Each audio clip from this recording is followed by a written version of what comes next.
Hey homies, welcome to Beak Life. This is Andy. And this is Jason. And this is our life. Today's video, we're going to get a little more serious.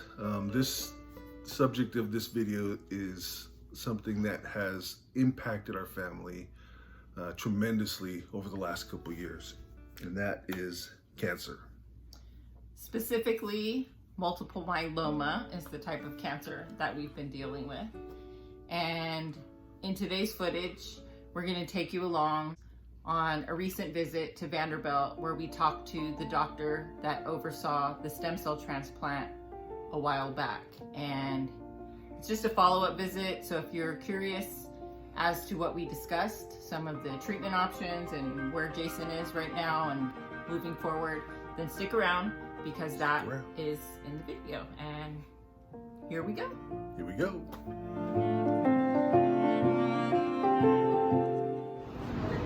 Okay, we're at Vandy for Jason's appointment. Got a handicap parking right there. That never happens. This place is usually packed full. We're here to see the cardiologist because Jason's blood pressure's kind of been all over the place lately. We think it's the medication that's causing the dips and spikes. Yeah, here we are, masked up, ready to go. We're in the elevator by ourselves, and we just got checked for our temperatures as soon as we walked in, and then we got this little visitor pass. Yeah, that's what's happening now. COVID-19, totally. Yeah, we just got our temperatures checked. That's never happened before. So anyway, here we are.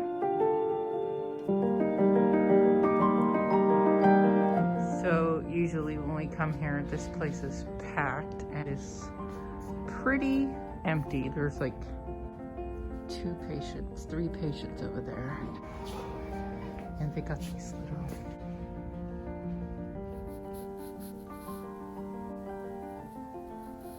when they're shiny? Seriously? That's funny.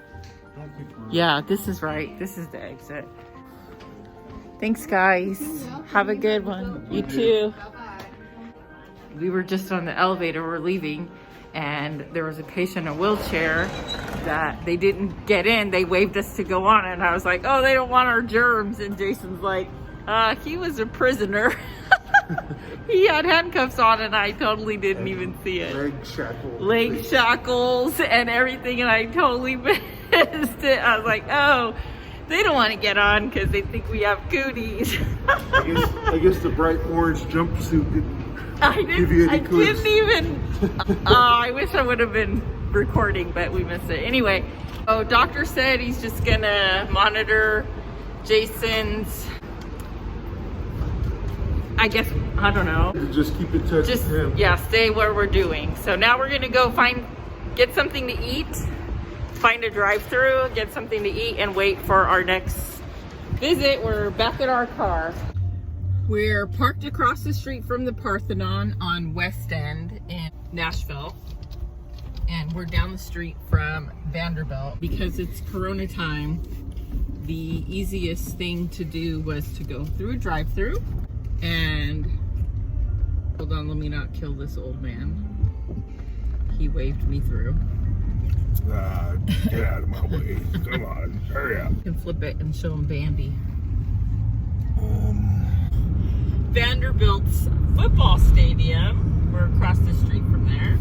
We're headed back to the doctor. We're gonna do some labs and see the doctor that performed. He didn't perform anything, actually. Yeah. He did hardly anything. He oversaw the transplant. He oversaw the transplant, but he oversaw it from his desk. We're headed over there. I'll give you an update in a little bit. Peace. Now we're at Vandy again on the second floor. We usually go across this little sky bridge thing, but they have it blocked off, and we have to go down the elevator and then through the main entrance because they're probably going to check our temperature when we get there. And I just ate a Frosty, so my temperature is probably not going to be accurate. This is it's our favorite elevator.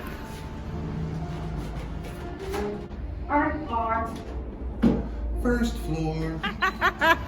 I flew it.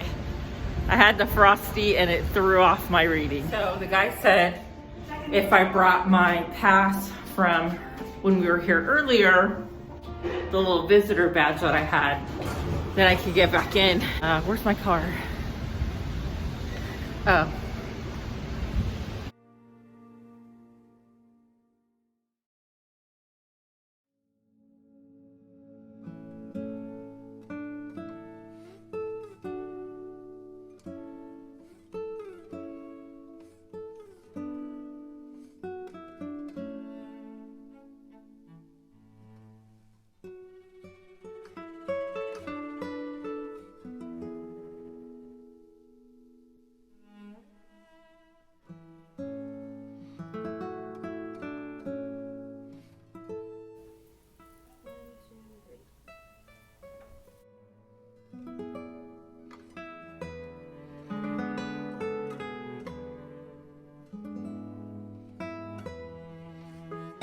It's 7 days out of the 28.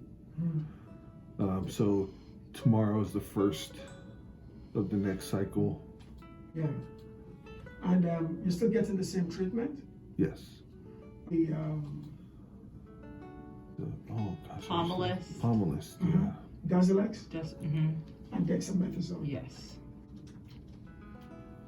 All right, sounds good. So there's no perfect answer. Sure. Where the CAR T cells have been helpful is in patients who you've given chemotherapy and they're not responding well. The CAR T cell has been able to push them into remission. Likewise, the transplant does the same because that chemotherapy is able to push some of those residual disease into remission. So they both work. But isn't the difference though that with the CAR T cells, there isn't all the harsh side effects that we get with the chemo? Well, yeah, you don't get the direct toxicity you get with the transplant, but it has its own unique effects, right? Which is when you get that treatment, it can cause some CNS toxicity and stuff, but it's only transient. So you have to manage people with that too. So everything has its side effects. So, like if let's say we decide to pick a side, then what we want to see is how well have you responded to this treatment. If you've responded so well, then probably you don't need CAR T cell. Because CAR T cell works best when you have disease left behind that you want to go after. That is not responding to conventional chemotherapy. If let's say I check your bone marrow and everything and it's clean, you won't get CAR T cell. You won't qualify. Right. But let's say you've had all these treatments and then we now check your bone marrow and you still have some residual disease in there or something left, then I think the CAR T cell will work. Got it. Right? Yeah. So, but it still doesn't mean you don't have any disease left behind. So I would say, what Bade has said is reasonable. I would say let your evaluation in the summer decide which way you go. Okay, that's fair. Does that make sense? Yes. Good. Get out of here. All right. Okay. Good news. That was good news. I guess we're going to set an appointment for June or July. Yeah. Okay.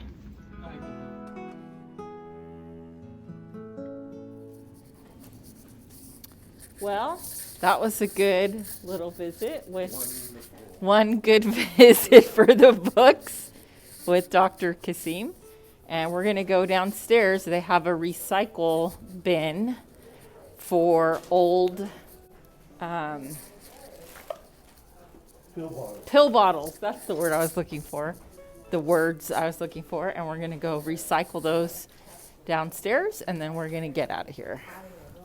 So in this bag is about a year's worth of empty bottles, empty prescription bottles that we are recycling. I don't like to throw these things away because it has all of our personal information on them, so I like to deposit them here so that they can reuse the bottles or whatever they do. That is what we are doing.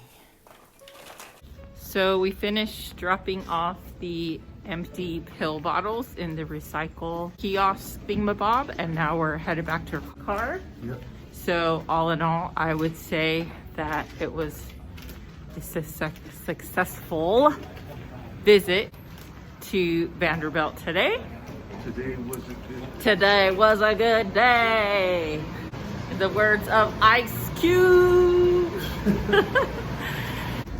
Back outside this beautiful day in Nashville, headed to the car, and then we're gonna make our way back to our house where we're gonna shut ourselves in for another however many days we need to do that. Yes.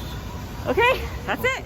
Just left Vanderbilt and we're headed down 21st, and typically this street is wall to wall with cars, and it takes like, I don't know, a good 15-20 minutes to get from there to the freeway entrance, and it is smooth sailing. This is what it normally would look like I guess on a Sunday morning or something. This is very unusual for us because I usually don't even take this way home because of the traffic. I usually take a different route. This is just insane. So here we are. This is the new normal, I guess, now during Corona crazy. Here we go. So we're on our way to pick up some medication in Franklin, and then headed home for our Zoom birthday party for our Pastor Joey. Yep. Yup. So we'll check in with you guys a little bit later so you can see our beautiful costumes for tonight's party. Okay, that's it. Oh, what was that? So we're home and we're about to eat din. Ooh. Rice and chicken and cut up tomatoes for me. And then we're gonna get ready for our birthday party. Woohoo!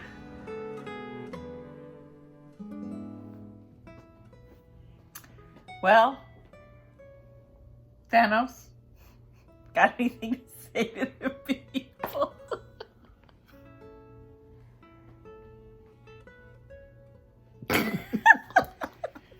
So it's just a typical Tuesday night here at the Beak House, and we thought we'd put on a little makeup for this video, so here we are.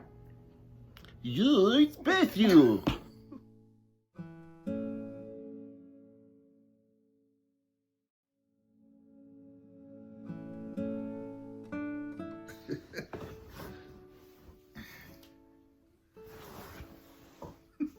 Better. That was a good joke. There you have it. So basically, I don't know what Close your eyes. There you have it. So really, honestly, guys, the whole reason that I even wanted to do a YouTube channel was because of this subject, multiple myeloma. We've been dealing with this for 2.5 years, and it really has changed our life in every way. And selfishly, I wanted to be able to have documentation of the things that we've gone through, and to make it a little bit easier to share with our children and family and so many people that have been praying for us and all of that, all the details of how it's affected us. So thank you so much for listening, for allowing us to share a part of our life that is really personal. My hope in this is that we can make some new friends, meet some new people that also are dealing with myeloma. We don't know anyone else that has been impacted by this ugly disease, and we'd like to. And so if you have any questions or any comments, So if they want to just connect with us. Yes. Please leave that in the comments. Yes. Yes. So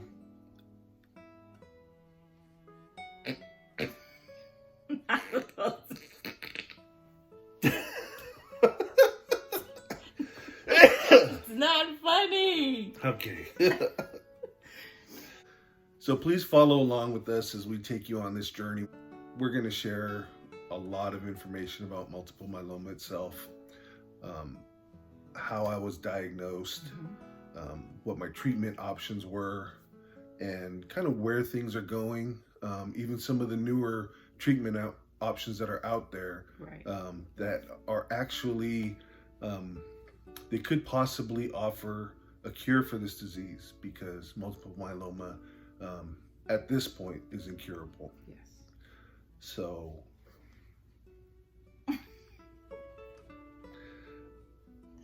what am I pointing at here? The subscribe button. Subscribe.